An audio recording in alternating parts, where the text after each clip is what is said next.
Oiartzungo udalak ordezkapen zerbitzua jarri du martxan, bertako nekazariek eta abeltzainek aukera izan dezaten pertsona baten laguntza izateko, oporraldiak zein bajak kubritzeko.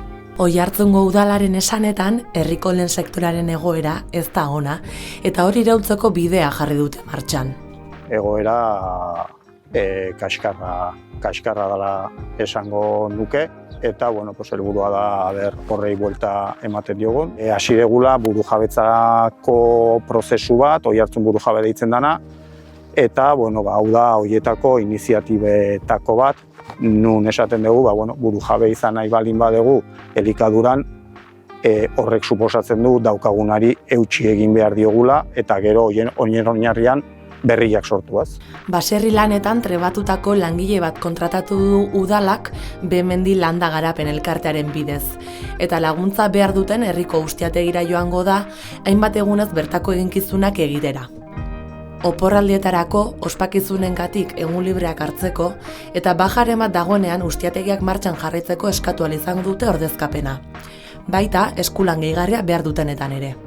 Baja eta oporraldien kasuan, bai izaten da nolabaiteko egun muga batez, 2 aste onartzen dira, batez ere oporraldian, 2 asteko oporraldia. Bajan bai saiatzen gera, bajak irauten duen, ezakit denbora guztian esan, baina alden denbora gehienean, langile hau laguntzen egotea. Eta bestela, jaiegunak eta hori, bai, pixka bat kontrolatzen ditugu, erabilera ez dadin izan, baserri batek gehiegi erabiltzen dula, eta bestea gutxi. Epe luzerako helburua berriz, errelebo faltari aurre egin, eta belaunaldi gazteak lehen sektorera hurbiltzea da. Adinean gora doan sektore bada, eta nik usten dut erreleboari begira hor konfiantza bat sortzen jun behar da nekazaria eta laguntza hau ematen duen pertsonan artean. Gelditu ez gaitezen esplotazioak, martxan dauden esplotazio horiek gabe.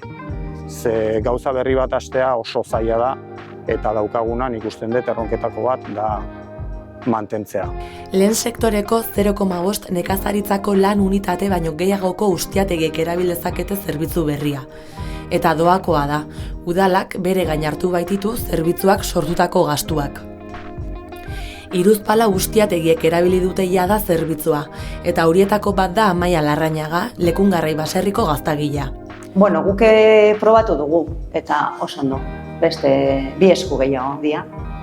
Eta, nik uste oso ondo da, hola. Saiatu beharko ginake, etxalde guztietan, edo, pixka bat aukera bat ematen.